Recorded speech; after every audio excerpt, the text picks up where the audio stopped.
భగవంతుడటండి అడిగిన వాడికి అడిగింది ఇస్తాడట, అడగని వాడికి అన్ని ఇచ్చి మోక్షం ఇస్తాడట. అది భగవంతుడు యొక్క వైపు. భగవంతుడు ఈశ్వరుడు. మీరు ఈ దేవతల్లో భేదం పెట్టుకోకండి. బ్రహ్మదేవుడిగా కనిపించిన, శివదేవుడిగా కనిపించిన, విష్ణుదేవుడిగా కనిపించిన ఈశ్వరుడే. ఈశ్వరుడు ఇన్ని రూపాల్లో కనిపిస్తున్నాడు, ఇన్ని ఆకారాల్లో కనిపిస్తున్నాడు, ఇన్ని పేర్లతో కల్పిస్తున్నాడు. ఉన్నది ఒక్కడే. ఒక్కడంటే ఒక్కడే.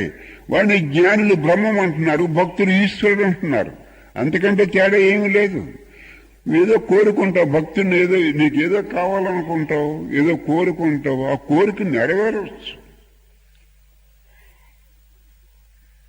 ఒకసారి కోపం వస్తే నీకు ఆ కోరిక నెరవేరకపోతుంది.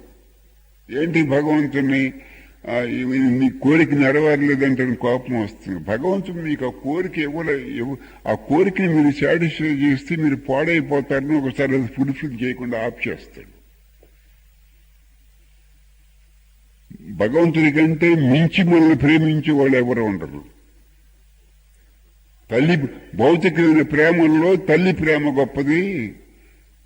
దానికి మించిన ప్రేమ ఈశ్వరుడిది. ఈశ్వరుడికి సంబంధించిన ప్రేమతో సమానమైంది, కానీ దానికి మించింది లేదు. తల్లి ప్రేమ కంటే గొప్పది. భౌతికమైన ప్రేమల్లో తల్లి ప్రేమ గొప్పది. అంతకంటే అతీతమైనది, ఉన్నతమైనది, ఉదాత్తమైనది ఈశ్వరుని ప్రేమ. కనిన జననీ కన్నా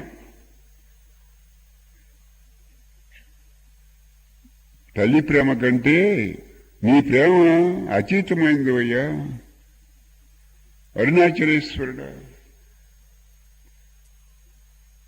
ఇట్టిదా నీ ప్రేమ అరుణాచలేశ్వరుడా.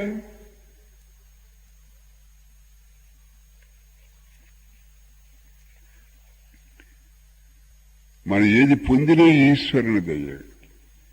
మనకేదో భగవంతుడు మనకి ఏదైనా గిఫ్ట్ ఇచ్చినా అది ఈశ్వరుని దయ. ప్రతి ఈశ్వరుని దయ. మన సొంతం అంటూ ఇందులో ఏమో లేదు. నీ సొంతం అంటూ ఏది నువ్వు ఎంజాయ్ చేయొద్దు.